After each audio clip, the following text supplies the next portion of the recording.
Brand Suối Mệt cái thằng này cái đấy bữa nay nhá cùng sáng thì sớm cùng cầu cái ta na cùng Brand Suối Mệt mà này mà này à bữa nay nhá đang sớm màกันใช่นะbữa nay hey đang sớmปกติอะไรกันแล้วเฮ้ยมั้ยที่ดึงชวนบữa nay memangว่าผ่านหลายที่หลายสายเรื่องกันจริงตัวบữa nay nhá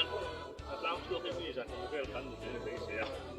ที่เราช่วยไอ้รู้ว่ามันนั่นละบ้างทานกันเราว่ามันทำเราว่าทานปัดกันว่าปัญหาคนอะไรตัวเนี้ยไอ้การทานอะไรตัวที่กันไปเสียแต่ตัวเราก็ช่วยอะไรเราทำไปเสียนี่เมื่อบางเราตกมุ่งไปตัวไม่เว้ย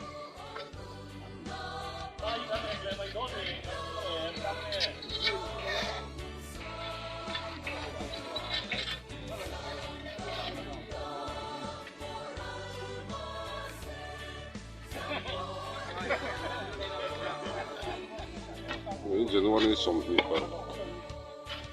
Hunter Branch YMA kan na ina thang ni ani ya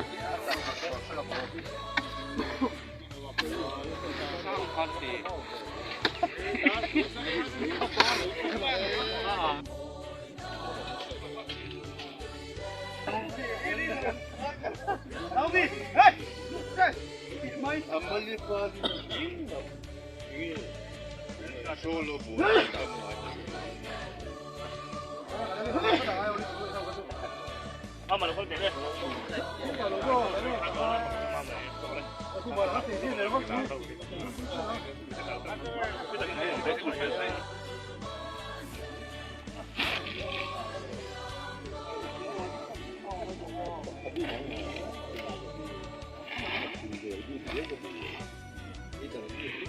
Poin Januari ni som karu Republic Day hian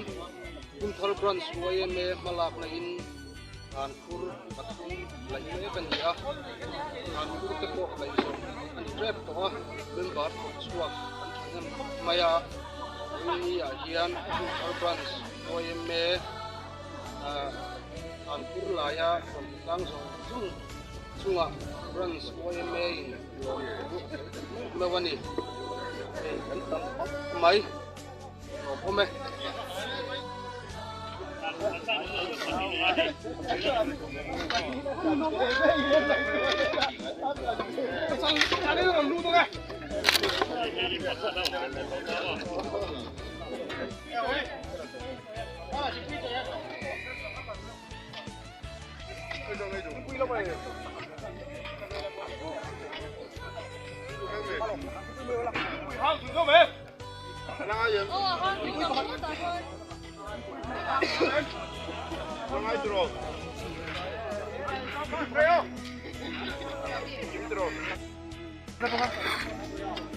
No se ve más.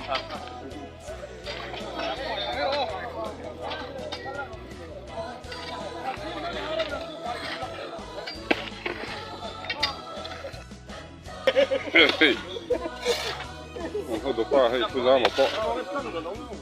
lâu nó sinh lâu một tí này cầm mắt lắm lâu sinh luôn